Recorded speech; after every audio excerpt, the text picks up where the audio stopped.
அவ்வளவு பெரிய விஷயம்லாம் கிடையாது. ரொம்ப ரொம்ப கேவலமான ஒரு மட்டமான விஷயம். அதை இவ்வளவு பெரிய பூதாகாரமா அதைய கொண்டு வரதுக்கு எந்த அர்த்தமும் இல்லை. நீங்க கேள்விப்பட்டிருங்க அதிக ரத்த அழுத்தம் இல்லையா?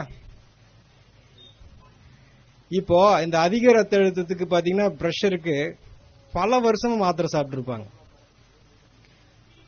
அப்போ இந்த ரத்த அழுத்தத்தை குணப்படுத்துவதற்கு ஏதாவது ஒரு முறை இருக்கா அப்படின்னா அது ஒரு மிகப்பெரிய ப்ராசஸ். நீங்க கேள்விப்பட்டிருக்க மாட்டீங்க, நம்ம அன்றாடம் பயன்படுத்தக்கூடிய வெண்டைக்காய் இருக்கு இல்லையா? வெண்டைக்காய், அந்த வெண்டைக்காயை நல்லா ஒரு 10 நிமிஷம் வெந்நீர்ல ஊற போட்டு கொஞ்சம் சாஃப்ட் ஆயிட்டு நல்ல மென்னு, பாஸ்கர் ஐயா சொல்ற மாதிரி நல்ல மென்னு உமிழ்நீரோட கலந்து சாப்பிட்டாங்கன்னா 3 நேரம், காலையில மத்தியானம் நைட் 3 நேரமும் உணவுக்கு முன்னாடி ஒரு 4 வெண்டைக்காய், கரெக்டா 3 நாள் கழிச்சு மறுபடியும் பிரஷர் பார்த்தா நார்மலா இருக்கும். நார்மலா இருக்குங்கிறது அவளுக்கு அந்த சிம்டம்ஸ் இருக்காது, நல்லா ஆயிடும். சோ ரத்த அழுத்தத்தை எந்த மாதிரி நிலை இருந்தா சரி, அந்த கிட்னியே ஃபெயிலியர் ஆகிற அளவுக்கு ரத்த அழுத்தம் இருந்தா கூட அதை குணப்படுத்தக்கூடிய ஆற்றல் எதுல இருக்குங்க? வெண்டைக்காயில இருக்கு. அப்புறம் ரெண்டாவது பாத்தீங்கன்னா ரொம்ப இருதயம், ஹார்ட் சம்பந்தப்பட்ட கார்டியா நிறைய கார்டியா வாஸ்குலர் டிசீஸ் ரொம்ப நிறைய வருது. சோ அந்த மாதிரி இருதய சம்பந்தப்பட்ட பிரச்சனைகளுக்கு எந்த மாதிரி தீர்வு? இருதயம் ஏன் பலகீனமா அடையுது அப்படின்னா உடம்புல துவர்ப்பு சத்து இருக்கு பாத்தீங்களா? அந்த துவர்ப்பு சத்து ரொம்ப கம்மியா இருக்கு. அந்த துவர்ப்பு சத்து நம்ம சாப்பிடுறது ரொம்ப ரொம்ப குறைவு. அப்ப ரத்த குழாய்கள் நல்லா சுருங்கி விரியணும், ரத்தம் வெளியேற்றக்கூடிய இருதயம் நல்லா சுருங்கி விரியணும்னா அதுக்கு துவர்ப்பு நிறைய வேணும். துவர்ப்பை தனியா சாப்பிடறதுக்கு பதிலாக துவர்ப்பை உணவா சாப்பிடுறது நல்லது. ஆக நம்ம எந்த இடத்துக்கு போனாலும் ஒரு விசேஷத்துல முன்னாடி என்ன வச்சிருக்காங்க? வாழை மரம், வாழைக்காயை தொங்க வச்சிருக்காங்க. ஆக அந்த வாழைக்காயை தோலோட, அந்த வாழைக்காயை தோலோட மிக சன்னமா கட் பண்ணி ஒன்னு தேங்காய் எண்ணெய் அல்லது தேனு அல்லது சும்மாவே மென்னு சாப்பிடலாம். அப்படி சாப்பிட்டாங்கன்னா அவங்களுக்கு ரத்த குழாய்கள் நல்லா சுருங்கி விரிஞ்சு இருதயம் நல்லா சுருங்கி விரிகிறப்போ அந்த பிளாக்ஸ், அது போக இந்த ஹார்ட் சம்பந்தப்பட்ட எஃபிஷியன்சி இப்போ 30-40% தான் இருக்குன்னு சொல்றாங்க இருதயத்தினுடைய, அது எல்லாமே பாத்தீங்கன்னா படிப்படியா 2 வாரத்துல 70-80 டச் பண்ணிருக்கு. எதனால? ஒரு வாழைக்காயினால. வாழைக்காயோட காஸ்ட் எவ்வளவு ஆகுதுங்க? ஒரு காய் 5 ரூபா. அப்படி இருக்கிறப்போ ஒரு 2 வாரத்துல பாத்தீங்கன்னா எந்த மருத்துவத்தினாலையும் கொடுக்க முடியாத ஆற்றலை அந்த வாழைக்காயால கொடுக்க முடியும். அப்புறம் பாத்தீங்கன்னா மூணாவது, இன்னைக்கு மிகவும் காஸ்ட்லியான ஒரு வியாதி என்னது? கேன்சர் இல்லையா? கேன்சரை ஏன் அந்த கேன்சர் உடம்புல இவ்வளவு தூரம் வருது அப்படின்னா நம்ம உடம்புல பாஸ்பரஸ் சொல்லிட்டு ஒரு சத்து இருக்குது. அந்த பாஸ்பரஸ் சீக்கிரமா உடம்பு விட்டு வெளியேறிடும். அது ஏன் வெளியேறுதுன்னா நம்ம சாப்பிட்ற எல்லாமே அசிடிக் ஃபுட், புளித்த உணவு, எல்லாமே சமைச்சு சமைச்சு நிறைய சாப்பிட்றதுனால உடம்புல இருக்கக்கூடிய பாஸ்பரஸ் வெளியேறிட்டே இருக்கும். அப்போ உடம்புக்கு எல்லாருமே அசிடிக் பாடியா மாறிடுச்சு. அதை காரத்தன்மையும் சேர்த்து நியூட்ரலா இருக்கும். அது போல நிலை வந்துருச்சு அப்படின்னா நமக்கு கேன்சர் வராது. அப்போ உடம்ப 2-3 நாள்ல அந்த புளிப்புத்தன்மையிலிருந்து விடுவிச்சு நார்மலுக்கு கொண்டு வரணும்னா அதுக்கு கடவுள் படைச்சிருக்க காய்க்கு பேர் பூசணிக்காய். இந்த வெள்ளை பூசணிக்காய அந்த தோலோட, அந்த மேல் தோல் இருக்கு இல்லைங்களா, அந்த தோலோட நல்லா மிக்சியில போட்டு அரைச்சு அதை வடிகட்டி ஜூஸ் குடிக்க குடிக்க என்ன ஆகும்னா கொஞ்சம் கொஞ்சமா அந்த கேன்சர் அல்சருங்கிறது என்ன ஆகுங்க, புண்ணு ஆற ஆரம்பிச்சிடும். அவங்க கேன்சர் வெளியில வந்துருவாங்க. வெளியில வந்துகிட்டு இருக்கிறாங்க, வெளியில நிறைய பேர் வந்திருக்காங்க. எதனாலங்க? ஒரு வெள்ளை பூசணிக்காய். வெள்ளை பூசணிக்காய் எவ்வளவு இருக்குங்க? அதிகபட்சம் 10 ரூபாய்க்கு இருக்கும். அந்த பாட்டி எல்லாம் உழவர் சந்தையில உட்கார்ந்து இருப்பாங்க, பாவமா இருக்கும், யாரும் சரியா வாங்க மாட்டாங்க, மிச்சத்தை எரிச்சிட்டு எப்படி வேடிக்கை பார்த்துட்டு இருப்பாங்க. அவ்வளவு பெரிய ஆற்றல் வெள்ளை பூசணிக்காயில இருக்கு. இன்னைக்கு நம்ம கேட்டிருக்கிறோம் நிறைய டயாலிசிஸ் பண்ணிட்டு இருக்கிறாங்க, வாரத்துக்கு ஒரு தடவை, வாரத்துக்கு 2 தடவை. அதுக்கு கொடுக்கக்கூடிய நம்ம அது கொடுக்கக்கூடிய அமௌண்ட், உடல் உழைப்பு இதெல்லாம் இருக்கு பாத்தீங்களா? இந்த உடம்புல நீர் சரியாக பிரியவில்லை, உடம்புல இருக்கக்கூடிய நீர் சரியாக வெளியேறல. அந்த ஒரு சூழ்நிலை, அது நெஞ்சில் இருக்கலாம், தலையில் இருக்கலாம், வயிற்றுல இருக்கலாம், காலில் இருக்கலாம், அத்தனை இடத்துல நீர் கோர்த்து இருக்கும். அந்த நீரை வெளியேற்றுவதற்கு உலகத்துல கடவுள் படைச்சிருக்கிற காய் கத்திரிக்காய். கத்திரிக்காய் உடம்புல இருக்கக்கூடிய எந்த மாதிரி ஒரு நீரா இருந்தாலும் வெளியேற்றிடும். அந்த அதை எப்படி பண்ணலாம்னா ஒரு 2 கத்திரிக்காய 2 தக்காளிய ஒரு அரை மணி நேரம் வெந்நீர்ல ஊற வச்சுட்டு நல்லா மிக்சியில் அடிச்சு வடிச்சு ஜூஸை குடிக்க குடிக்க என்ன ஆகும்னா சிறுநீர் பிரிய ஆரம்பிச்சிடும். ஸோ அவங்களுக்கு யூரிக் ஆசிடோ கிரியேட்டினோ எதுவாக இருந்தாலும் கொஞ்சம் கொஞ்சமா வந்து ரிவர்ஸ் ஆகும். இந்த கத்திரிக்காயை நம்ம ரெகுலராகவே வாழ்க்கையில பயன்படுத்திட்டு இருந்தேன்னா நமக்கு வந்து இந்த கிட்னி ஃபெயிலியருங்கிற நிலை வந்து நமக்கு வராது. அவ்வளோ சிறப்பான காய் வந்து கத்திரிக்காய். அப்போ அதுக்கு நாம எவ்வளோ ஸ்பெண்ட் பண்றோம் அப்படின்னா அதுவும் பெரிய விஷயம் இல்லை. பீன்ஸ் காஸ்ட் கொடுக்குற அளவுக்குலாம் அதெல்லாம் அவ்வளோ பெரிய விஷயம் இல்லை. இது நடந்திருக்கு. நான் பேசிட்டு இருக்கிறது வந்து கதையோ அல்லது புஸ்தகத்திலிருந்து பேசுறதோ தீரியோ கிடையாது. இப்ப சொல்லிட்டு இருக்கிறது எல்லாமே சம்பவங்களை தான் வந்து உங்களோட வந்து ஷேர் பண்ணிட்டு இருக்கிறோம். ஏதோ போட்டிருக்கிறாங்க அதை நெட்ல பார்த்ததுல அப்படிலாம் கிடையாது. ஒவ்வொரு விஷயத்தையும் சம்பந்தப்பட்ட அனுபவத்தோட நம்ம இங்க பேசிட்டு இருக்கிறோம். இப்ப நீங்க நிறைய கேள்விப்பட்டிருங்க நியூராலஜிஸ்ட், நரம்பு சம்பந்தப்பட்ட டாக்டர். அப்ப நியூராலஜிஸ்டுக்குன்னு நம்ம வந்து இன்னைக்கு பாத்தீங்கன்னா நிறைய உருவாயிட்டே இருக்கிறாங்க.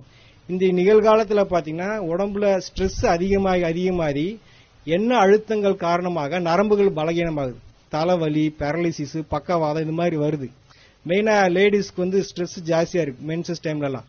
சோ இந்த மாதிரி இந்த நரம்புகளுடைய பலகீனம் உடம்புல பல விதத்துல தெரியும். அந்த மாதிரி இருக்கிறப்போ கொத்தவரங்காய் இருக்கு இல்லைங்களா, ஒரு கொத்தவரங்காய் 10 கொத்தவரங்காயும் ஒரு முழு எலுமிச்சம்பழத்தையும் நல்லா ஜூஸ் போட்டு வடிச்சு குடிச்சாங்க அப்படின்னா கொஞ்சம் கொஞ்சமா நரம்பு தளர்ச்சி சரியாயிடும். மெயினா இந்த பீரியட்ஸ் ஆகிறப்போ 15-20 நாள்லாம் நிறைய பேருக்கு பீரியட்ஸ் ஆயிட்டே இருக்கும்.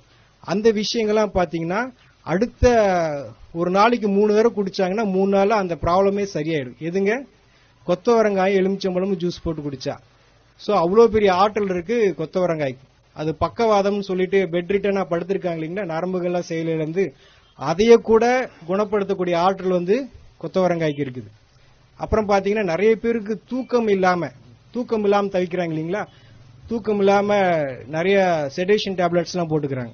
அது போல எந்த மாதிரி நிலையில் இருந்தா கூட இந்த புடலங்காய் இருக்கு இல்லையா, புடலங்காய வந்து விதையோட நல்லா மிக்சியில போட்டு ஜூஸ் அடிச்சு அதை வடிச்சு கொடுக்கல, இல்ல அப்படியே குடிக்கலாம். அந்த மாதிரி இரவு சமயத்துல குடிக்க என்ன ஆகும்னா ஆட்டோமேட்டிக்கா மன அமைதி ஆயிடும்.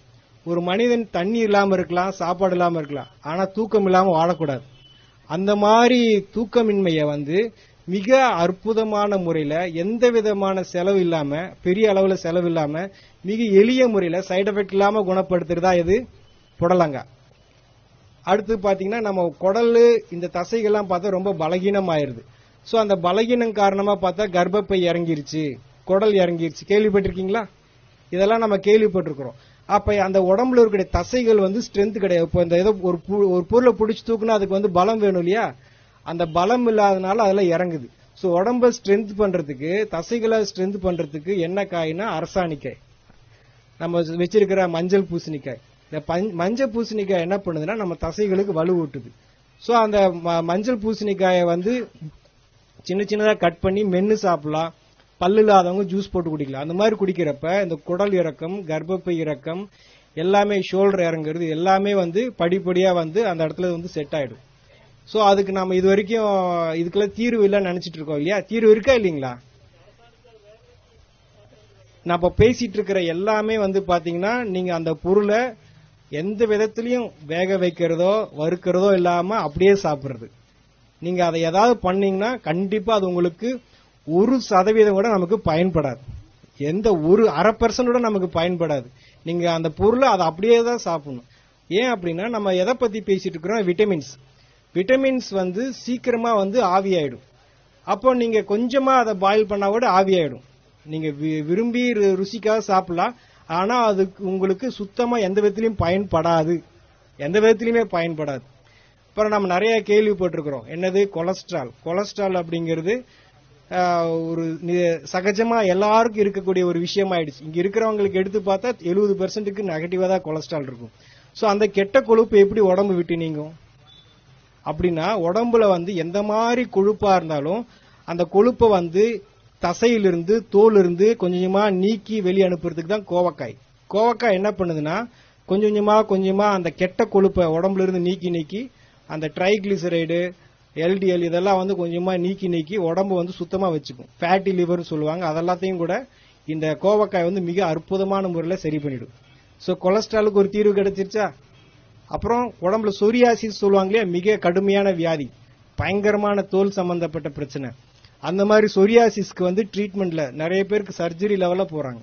அந்த மாதிரி சர்ஜரி எல்லாம் இல்லாம சாதாரணமான முறையிலேயே வந்து சரிப்படுத்துறதா வந்து கோவக்காய். கோவக்காய்க்கு மீறின ஒரு பொருள் கிடையாது. இந்த வெள்ளையா இருக்குல்லையா, ஒயிட்ல எல்லாம் வெள்ளை வெள்ளையா பேச்சஸ் வருது. இந்த மாதிரி வெள்ளையா இருக்கக்கூடிய பேச்சஸ்க்கு கூட இந்த கோவக்காயை சாப்பிட்டு மீண்டும் அந்த கலர் வந்திருக்கு. கோவைக்காய் அதோட கோவை இலை கிடைச்சா அதோட ரொம்ப சிறப்பு. சரிங்களா? கொலஸ்ட்ராலுக்கு சரி, இந்த மாதிரி ஸ்கின் ப்ராப்ளத்துக்கு எல்லாத்துக்குமே கோவக்காய் நல்லா கேட்கும்.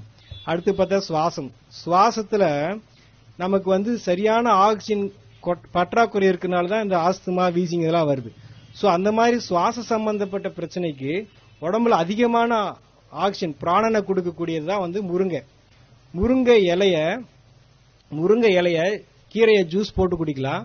அல்லது முருங்கை விதை இருக்கு பாத்தீங்களா, அது முத்துன முருங்கை விதைய வந்து எண்ணெய் பசம் இருக்கும், அதை வந்து அப்படியே வாயில பபுள்க மாதிரி சப்பி சாப்பிடணும். இது மாதிரி பண்ணிட்டு வர வர எப்பேற்பட்ட எவ்வளவு காலமான நீண்ட கிரானிக்கா இருக்கக்கூடிய ஆஸ்துமா, வீசிங் கூட சரியா. முருங்கை கீரையும் முருங்கை விதையும் சேர்க்க சுவாசத்தினுடைய ஃப்ரெஷ்னஸ், ஏன்னா உடம்புல சுவாசம் ரொம்ப முக்கியம் இல்லையா, அதனால அதுக்கு ரொம்ப முக்கியத்துவம் இருக்குது. முருங்கைனால வந்து எந்த மாதிரி சுவாச சம்பந்தப்பட்ட பிரச்சனைகளும் சால்வ் பண்ண முடியும்.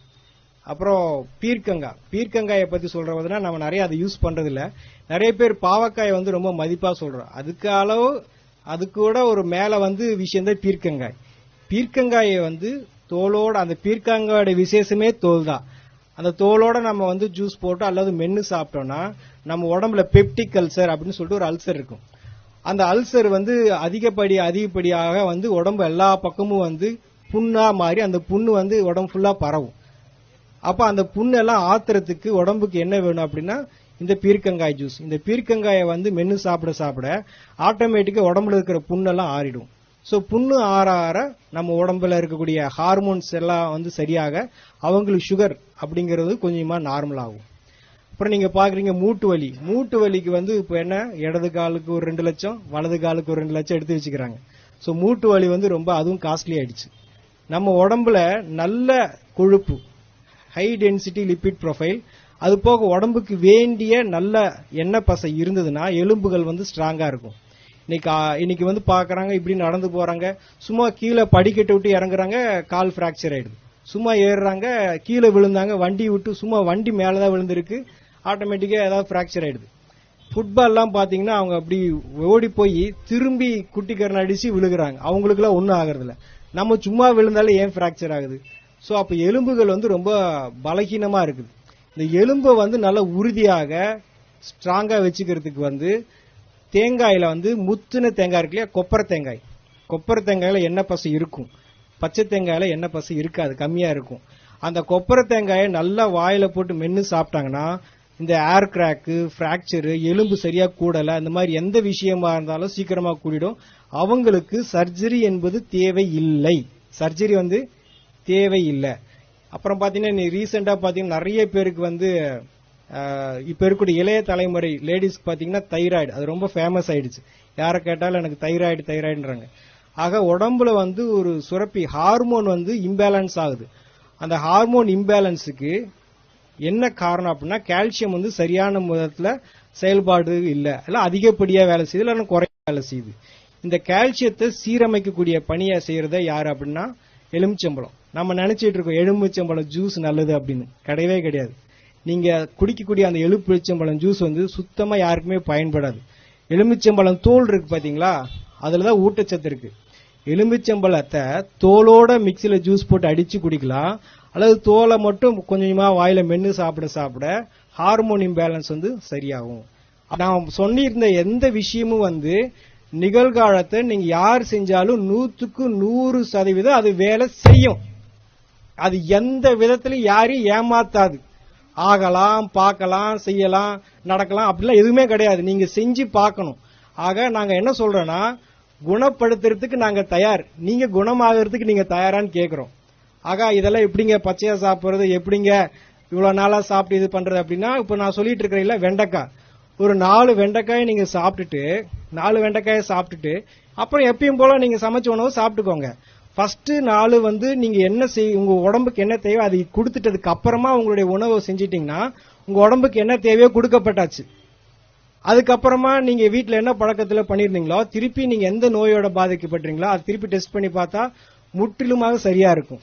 எல்லா காயை பத்தி சொன்னாலும் ஒரு முக்கியமா இந்த கொத்தவரங்காயை பத்தி நான் சொல்ல விரும்புறேன். என்ன அப்படின்னா, போன வருடம் இந்தியாவிலிருந்து அதிகமாக ஏற்றுமதியான விவசாய பொருள் எதுனா கொத்தவரங்காய்.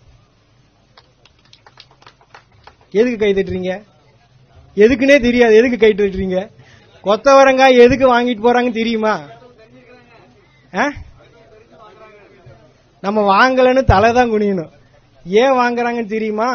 அந்த கொத்தவரங்காயில கிளஸ்டர் பீன் ஆயில் ஒரு எண்ணெய் பசை இருக்குது.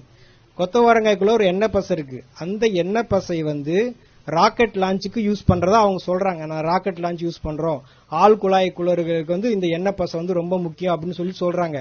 ஆனா ஒரிஜினலா அது நரம்பு சம்பந்தப்பட்ட எல்லா பிரச்சனையும் சால்வ் பண்ணும்.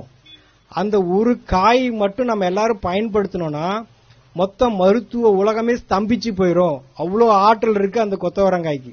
பீரியட்ஸ் ஆகிறப்போ, பீரியட்ஸ் ஆகிறதுக்கு 2 நாள் முன்னாடி, பீரியட்ஸ் ஆகிறதுக்கு பின்னாடி 2 நாள், 5 நாள் கண்டிப்பா கொத்தவரங்காய எலுமிச்சம்பழத்தோட ஜூஸ் போட்டு குடிச்சாங்கன்னா அவங்களுக்கு இந்த மாதிரி யூட்ரஸ் ஃபைபார்டு, பிசிஓடி, எந்த பிரச்சனை, பெயின், பேக் பெயின், வயிற்று வலி, தலைவலி, தலை சுத்துறது, எந்த இது இல்லாம சுமூகமா அந்த நாட்களை எளிமையா கடந்து போயிருவாங்க. B12 சொல்லிட்டு ஒரு விட்டமின், அது முருங்கை விதையில அவ்வளவு இருக்குது. அதை விட்டுட்டு எல்லாம் புரோக்கோலியை சாப்பிட்டு இருக்காங்க 200-300 ரூபா கொடுத்துட்டு. இதை பற்றின எல்லா தகவலும் vegetableclinic.com ஒரு வெப்சைட் இருக்கு, அதுல கிடைக்கும்.